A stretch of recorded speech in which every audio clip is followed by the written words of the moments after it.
नमस्कार, capital TV का खास शो ऑपरेशन पाकिस्तान देख रहे हैं आप। मैं हूं आपके साथ पूजा। दिल्ली लाल किला ब्लास्ट मामले में जैसे जैसे जांच आगे बढ़ रही है, पाकिस्तान की नींद हराम होती जा रही है, क्योंकि इस बार कहानी सिर्फ दिल्ली तक सीमित नहीं, तार कश्मीर से दिल्ली, दिल्ली से उत्तर प्रदेश और मुंबई तक पहुंच चुका है और झटके इस्लामाबाद तक महसूस किए जा रहे हैं। आज मुंबई में अलग अलग जगहों पर छापेमारी की गई और कुछ लोगों को हिरासत में लिया गया। उन डॉक्टरों और प्रोफेशनल्स की जांच हो रही है जिन्होंने अपनी डिग्री पाकिस्तान, बांग्लादेश, यूएई और चीन से हासिल की। बढ़ती जांच को लेकर पाकिस्तान में खलबली मची हुई है। पाकिस्तान के रक्षा मंत्री ख्वाजा आसिफ ने दावा किया कि भारत कभी भी बॉर्डर पार हमला कर सकता है। तो वहीं पाकिस्तान के पूर्व पीओके प्रधानमंत्री चौधरी अनवरुल हक का एक वीडियो सामने आया है जिसमें वो खुलेआम स्वीकार करते दिख रहा है कि भारत में हुए कई आतंकी हमलों के पीछे पाकिस्तान का हाथ है। हक ने कहा है कि हमने भारत को लाल किले से लेकर कश्मीर के जंगलों तक मारा है। साथ ही एक खबर आपको बता दें, अफगानिस्तान के उद्योग और वाणिज्य मंत्री अलहाज नूरुद्दीन अजीजी 5 दिनों के भारत के आधिकारिक दौरे पर आए हैं, जहां वो भारत के साथ द्विपक्षीय व्यापार, निवेश और आर्थिक सहयोग को मजबूत करने समेत तमाम मुद्दों पर बातचीत करेंगे। पर इस दौरे की बड़ी बात यह है कि अफगानिस्तान से कोई भी मंत्री जब भारत आता है तो पाकिस्तान में खलबली मच जाती है। तो कैसे पाकिस्तान का विनाश तय है, आपको बताएंगे। चर्चा के लिए मेरे साथ स्टूडियो में मौजूद हैं कैपिटल टीवी के editor in chief doctor Manish Kumar और एग्जीक्यूटिव एडिटर राजीव जी। सर, आप दोनों का बहुत बहुत स्वागत है। धन्यवाद। सर, दिल्ली ब्लास्ट को लेकर जांच तो तेजी से आगे बढ़ रही है, लेकिन ये ख्वाजा आसिफ, उसे क्यों ये डर सता रहा है कि भारत कभी भी बॉर्डर पार हमला कर सकता है? देखिए, वो जोकर है, he is a joker, buffoon. वो दरअसल टू फ्रंट वॉर की बात कर रहा है। वो ये कह रहा है कि कभी भी टू फ्रंट वॉर हो सकता है अफगानिस्तान के साथ और हिंदुस्तान के साथ, और हिंदुस्तान पूरी तैयारी हो चुकी है और हिंदुस्तान नहीं चाहता है कि अफगानिस्तान के साथ दोस्ती हो, और अफगानिस्तान की तरफ से जितने हमले हो रहे हैं वो सब हिंदुस्तान करवा रहा है। क्यों कह रहा है, पहली चीज इसको समझ लीजिए। ये बेवकूफ आदमी को समझ में नहीं आ रहा है कि there is a 3 front war. एक फ्रंट तो इंडिया है, दूसरा फ्रंट अफगानिस्तान है, और तीसरा फ्रंट खुद उनका अपना गृह युद्ध है जहां आर्मी को लड़ना पड़ रहा है। तो ये जो थर्ड फ्रंट वॉर को रोकने के लिए ये टू फ्रंट वॉर की बात कर रहा है। ये डिफेंस मैकेनिज्म है ना। जब चोर पकड़ा जाता है ना, जब पुलिस का बेत लगता है, तो ये इसी तरह की बहकी बहकी बातें और वो बहानेबाजी करने में, रियल थ्रेट जो है उसको अंदर से है। वो बाहर बाहर चिल्ला रहा है कि अफगानिस्तान के साथ, और ऊपर से क्या, अफगानिस्तान का वाणिज्य मंत्री हिंदुस्तान आ गया। अरे एक दिक्कत तो है, लेकिन what ever said and done, एक बात समझ लीजिए, जिस तरह से जांच आगे बढ़ रही है, ये अब क्लियर हो गया है कि ये जैसे Mohammed, Lashkar Taiba, they are now into a new game.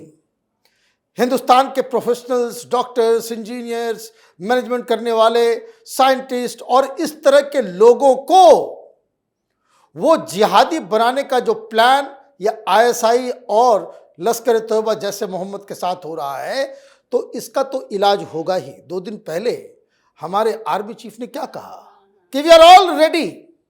Ready for what? Ready to attack. Attack कहां होगा? अटैक सीधे अंदर घुस के, ये जैसे मोहम्मद, ये अजहर मसूद अचानक से खबर आ जाए कि 72 हुर के पास चला गया, तो इसमें जरा सा भी किसी को डाउट नहीं होना चाहिए, क्योंकि हिंदुस्तान इसका जवाब देगा और बहुत इस बार जबरदस्त जवाब देगा। वाकई में, और भारत इसी की तैयारी कर रहा है। लेकिन सर, ख्वाजा आसिफ का बयान, वो तो साफ साफ समझ में आ रहा है कि डर और बौखलाहट से इस तरह का बयान, लेकिन पीओके के पूर्व प्रधानमंत्री तो साफ साफ स्वीकार रहा है कि हमने ही हमला किया है। देखिए, विनाश काले विपरीत बुद्धि, ये बात वो सरकार में नहीं है। पाकिस्तान की सरकार क्या है और सरकार के बाहर बैठे हुए लोग कौन है, ये हर जगह पर, हर देश में ऐसे ही सिचुएशन क्रिएट होता है। जैसे भारत में ये जो विपक्ष में बैठे हुए नेता, इन लोगों को ये मतलब नहीं होता कि हमारा राष्ट्रीय हित किस तरफ जा रहा है। उसे मतलब होता है कि हम किसी तरीके से एक इमोशनल मुद्दा उठाएं और मोदी को हराने की कोशिश करें। पाकिस्तान में भी यही है। पाकिस्तान में एक काम तो है और एक इमोशनल कार्ड चलता है, वो है Bharat, India. India centric foreign policy, India centric internal policy. और उसी में कुछ नेता ऐसे हैं जो सोचते हैं कि अगर भारत के खिलाफ बयान नहीं दिए तो हमारी राजनीति खत्म हो जाएगी। तो इसलिए ये एक तरफ डरा हुआ पाकिस्तान, जिसके रक्षा मंत्री, विदेश मंत्री, यहां तक कि प्रधानमंत्री का प्रवक्ता, वाणिज्य मंत्री का प्रवक्ता, ये सारे लोग बोल रहे हैं कि हम चारों तरफ से घिरे हुए हैं। एक तरफ से नहीं, चारों तरफ से घिरे हुए हैं। क्योंकि एक तरफ भारत पाकिस्तान के खिलाफ, आतंकवादियों के खिलाफ कार्रवाई करने के लिए सेना की तैयारी बढ़ा रहा है। अगर अगली बार किसी टेररिस्ट कैंप पर अटैक होता है तो हो सकता है सैन्य ठिकानों पर भी अटैक सिमुल्टेनियसली हो। और दूसरी तरफ भारत ने हमारे पूरे नेटवर्क को तोड़ दिया। ये गलती हो गई, क्योंकि ये मॉड्यूल जो पकड़ा गया है, पाकिस्तान अब आगे 10 साल तक यहां पर कोई ऐसा मॉड्यूल तैयार नहीं करेगा जो तैयारी कर रहा था कि ट्रिपल लेयर अटैक किया जाएगा। ड्रोन से हमला करेंगे, कार से हमला करेंगे और फिर उसके साथ साथ अलग अलग क्षेत्रों में भी हमला करेंगे। ये जो ट्रिपल लेयर अटैक की तैयारी कर रहा था, और इंटेलेक्चुअल वर्ग, प्रोफेशनल वर्ग, यहाँ का जो मुसलमान है उसको इस मॉड्यूल में शामिल कर रहा था, वो तो क्रैक हो रहा है। एनआईए चुप बैठी हुई नहीं है। और अगर एक बार इसको पूरी तरह से क्रैक कर लिया तो पाकिस्तान को ऐसे मॉड्यूल तैयार करने में अगला 10 साल लग जाएगा, क्योंकि अभी सरकार मोदी की हटने वाली नहीं है और पाकिस्तान का दाल गलने वाला नहीं है। इसलिए डर पाकिस्तान के अंदर है।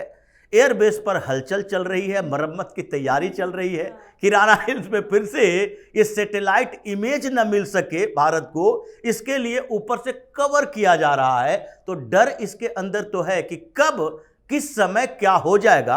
अभी वहां भी यहाँ की राजनीतिक परिस्थितियां देखी जाती है। देख रहा है कि मोदी जी कहीं व्यस्त हैं, दूसरी चीजें चल रही है, एक मौके की तलाश है। मौका मिलते ही फिर पाकिस्तान की जो हालात होगी उसके लिए जिम्मेदार तो ये शहबाज शरीफ, मुनीर और ख्वाजा आसिफ होगा। ये पीओके का पूर्व प्रधानमंत्री नहीं होगा।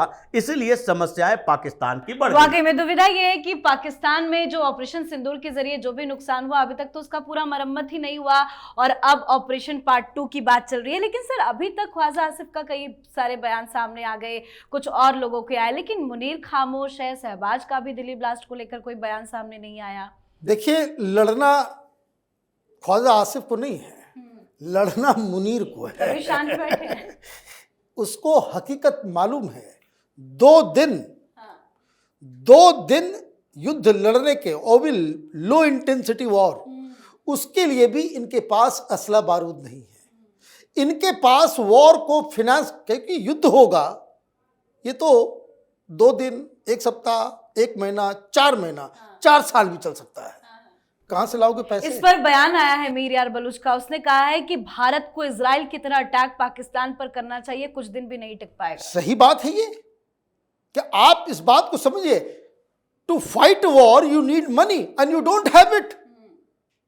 कर्ज के समय, आप युद्ध के समय कर्ज कौन देगा आपको?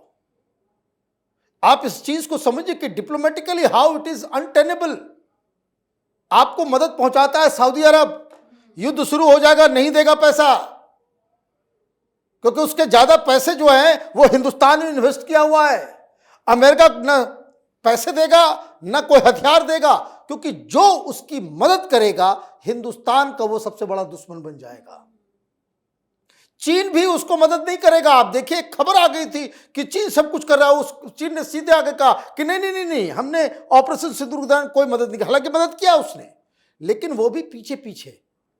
तो ये आप इस चीज को समझिए। अभी तो चीन भी खार खाए बैठा हुआ है कि बहुत ट्रंप का जो है तुम आरती उतार रहे थे, थोड़ा सा शुरू हो जाए तो तुमको जो है तो आटे दाल का जो है भाव। आप देखिए महंगाई कहाँ आसमान के ऊपर है। न लोग आपके साथ हैं, आर्मी कमजोर है, न पैसे आपके पास है, न आपके पास असला बारूद है, न आपके पास टेक्नोलॉजी है। आपके पास बस एक झुंझुना है, वो है कि न्यूक्लियर बॉम्ब का थ्रेट। उसके अलावा तुम्हारे पास कुछ नहीं है। लेकिन इससे तो कुछ नहीं होगा। शुरुआत तुम करोगे, खत्म हम कर देंगे। ये बात तो पूरी दुनिया जान रही है। तो ये मसला है कि वो कुछ नहीं बोल रहा। उसके बोलने का मतलब ये है कि सारे, ये अफगानी तालिबान हो, ये तहरीक तालिबान पाकिस्तान हो, टीएलपी हो, बलूचिस्तान हो, ये सब आग से जल उठेगा अगर मुनीर आकर के कुछ भी बात कहे। शहबाज शरीफ तो वैसे ही उस शर्म के मारे नहीं आ रहा है, जब से वहां पे जो है इस्तीफे का दौर चल रहा है और जब से जो है मुनीर प्राइम मिनिस्टर के ऊपर बैठ गया है, वो किस शर्म से आएगा बाहर कि मैं तो आर्मी जनरल का जो है मैं चाकर बन गया, उसका नौकर बन गया, और ऊपर से टेंशन देने के लिए आप और भी कुछ। प्रधानमंत्री मोदी की डिप्लोमेसी बड़ी गजब है। अब विदेश मंत्री बैठा हुआ था, अब वाणिज्य मंत्री जो 5 दिन की यात्रा होती है, तो ऐसा लग रहा है कि वहां जो अफगानिस्तान की सरकार है उसका सेकंड होम दिल्ली हो गया है। अब देखिए यहां भी बहुत सारे लोगों के मुंह बंद, कितना बवाल मचा था जब ये तालिबान ने सत्ता पे कब्जा किया था। ये रवीश कुमार जैसे लोग, जिसको इंटरनेशनल पॉलिटिक्स का ABCD नहीं मालूम, पता नहीं कभी कोई पढ़ाई लिखाई इन लोगों ने की या नहीं की, तमाम पत्रकार, चाहे वो वाजपेयी हो, अजीत, ये तो बहुत बड़ा नुकसान हो गया, हिंदुस्तान ने इतना इन्वेस्ट किया था, इतना सब कुछ किया था, सब कुछ बर्बाद हो गया। ये कैसी, ये लंबा लंबा भाषण है ना। कैपिटल टीवी उस समय भी कह रहा था स्थिर रखो, बिलीव। ये जयशंकर साहब, प्रधानमंत्री मोदी डोभाल में, यू मस्ट हैव फेथ। देश जो है बहुत ही सेफ हैंड्स में है। आज क्या स्थिति है? वो किस लिए आ रहे हैं? वो इसलिए आ रहे हैं क्योंकि आप देखिए, देश सरकार नहीं होता, देश का मतलब वहां के लोग होते हैं। अफगानिस्तान के लोग हिंदुस्तान से मोहब्बत करते हैं। सरकार आती रहेगी, जाती रहेगी, जनता के खिलाफ, जन भावना के खिलाफ कोई सरकार चलती नहीं। और आज देखिए जो स्थिति ये तालिबान के आने से पहले थी, उससे कहीं ज्यादा बेहतर और मजबूत रिश्ते अभी पाकिस्तान की तत्काल सरकार के साथ है। तो पाकिस्तान को इसलिए भी बड़ा टेंशन लग रहा है कि क्या ये दोनों तरफ से घूम घूम के मारेगा, तो ये तो बड़ा दिक्कत हो जाएगा। मान लीजिए अफगानिस्तान के बॉर्डर पे 8-10 जो है ब्रह्मोस तैनात कर दिए, फिर आपका क्या होगा? और टाइमिंग ये को कहानी लेकर भी पाकिस्तान डरा है, क्योंकि पिछली बार मुत्तकी आए थे तो अफगानियों ने पाकिस्तान पर अटैक किया था। इस बार फिर से वाणिज्य मंत्री, वो भी 5 दिनों के दौरे पर भारत आए हैं। क्या इसीलिए पाकिस्तान डरा हुआ है? बिल्कुल डरा हुआ है। और अफगानिस्तान की स्थिति कुछ और है। हाँ। वो कोई वैसे देशों की तरह नहीं कि यूरोप के देश को बड़ा दिन लग जाएगा फैसला लेने के लिए क्या करना है क्या नहीं करना है। वहां तालिबान की सरकार है, विदेश मंत्री भारत आए और उसके बाद पाकिस्तान ने कहना शुरू कर दिया कि अफगानिस्तान काबुल से नहीं दिल्ली से चलती है।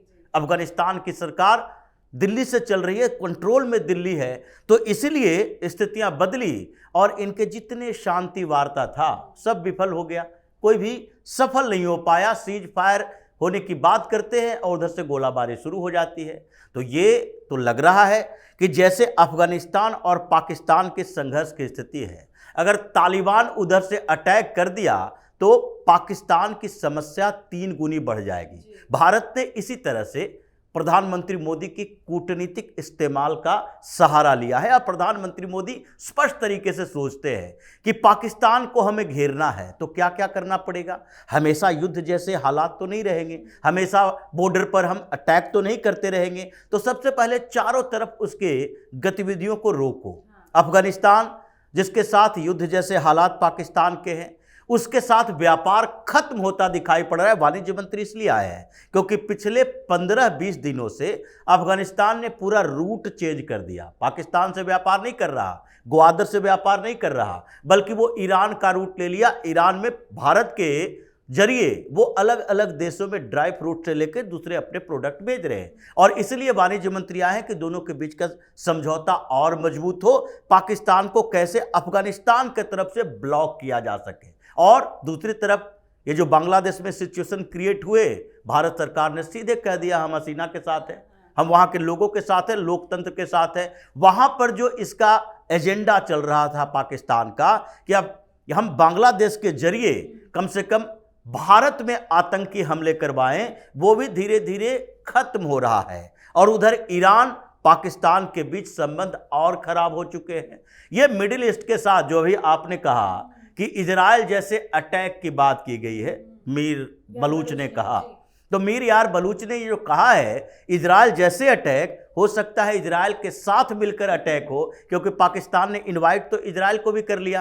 ये जो सऊदी के साथ डील किया उसमें इजराइल ही बड़ा खतरा है। और अभी जो ये पूरा मॉड्यूल हमास की तरह दिख रहा है भारत में, ये जो दिल्ली ब्लास्ट हुआ उसमें हमास की भूमिका बताई जा रही है, उससे तो इजराइल को भी लग रहा है कि ये बड़ा अंतर्राष्ट्रीय नेटवर्क हमास भी बना रहा है और उसके खिलाफ भारत के साथ मिलकर पाकिस्तान को भी सबक सिखाने की जरूरत है। जी सर, बहुत बहुत धन्यवाद सर आप दोनों का। धन्यवाद। तो दिल्ली ब्लास्ट की जांच तेजी से जारी है। पाकिस्तान जांच से काफी ज्यादा डरा हुआ है क्योंकि जांच में पाकिस्तान के खिलाफ सबूत भारत में मिल रहे हैं और ये सबूत पाकिस्तान के लिए किसी खतरे की घंटी से कम नहीं है। दिल्ली ब्लास्ट की जांच जितनी तेजी से आगे बढ़ रही है, पाकिस्तान का असली चेहरा उतनी तेजी से बेनकाब हो रहा है और इस बार पाकिस्तान पर अटैक उतना ही बड़ा होता दिखाई दे रहा है। अब भारत का धैर्य खत्म हो चुका है और पाकिस्तान जानता है जब भारत की आंखों में क्रोध उतरता है तो हवाई कार्रवाई नहीं इतिहास लिखा जाता है और इसी का डर पाकिस्तान को सता रहा है। तो आप भी अपनी राय कमेंट करके लिखिएगा। देखते रहिए कैपिटल टीवी। नमस्कार।